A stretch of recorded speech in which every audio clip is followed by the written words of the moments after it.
going on, Jerome's? So we've been waiting with bated breath.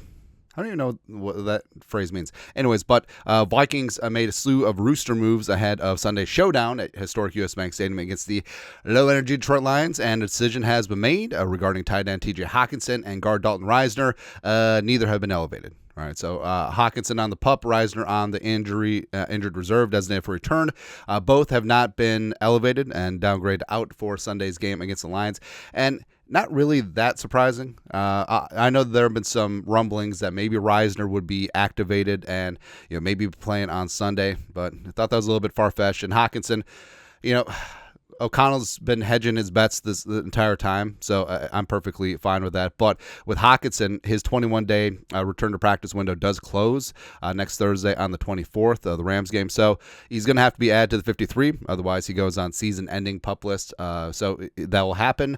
TBD if he'll play, because they certainly just could add him to the 53, but have him inactive for the game. But we'll see. And I do respect that Kevin O'Connell and company, they're very cautious about injuries. They're not going to roll a player out there until he's 100%. So that's where we're currently at.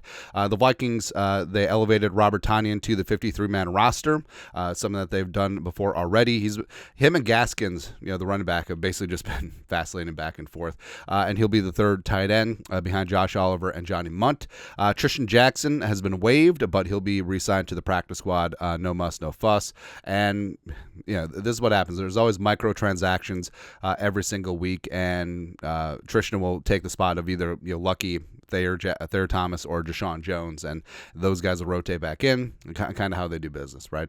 Jalen Redmond, a defensive lineman, has been elevated, as well as outside linebacker Bo Richter. Hey, Bo Richter.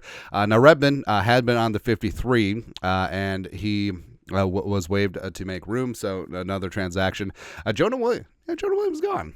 Yeah, and also Bo Richter, this is the third time he's been elevated, so they're going to have to add him to the 53 at some point. Also, this could be a bad sign because, remember, Harrison Phillips and Patrick Jones II were both listed as questionable with shoulder issues, even though they both were full participants on Friday. Friday practice is generally a little bit lighter. So, Redmond and Richter being elevated could be a bad sign for both, or it could be a sign that, LDR is going to be inactive again, which is unfortunate, or it could be a sign that maybe they'll have all six edge rushers up for the Lions game, and could be maybe AVG, Turner, or Hottie Ward or someone else fills in some of that off-ball duty with Blake Cashman out.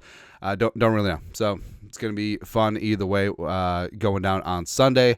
But the Vikings made some moves again. Repeating, Hockenson, Risner, both out, both not elevated, will not make their season debuts Sunday against the Lions. But that's it. Your thoughts are thoughts. Let us know. Comment section below. You guys are the best. You know what to do. Skull production value.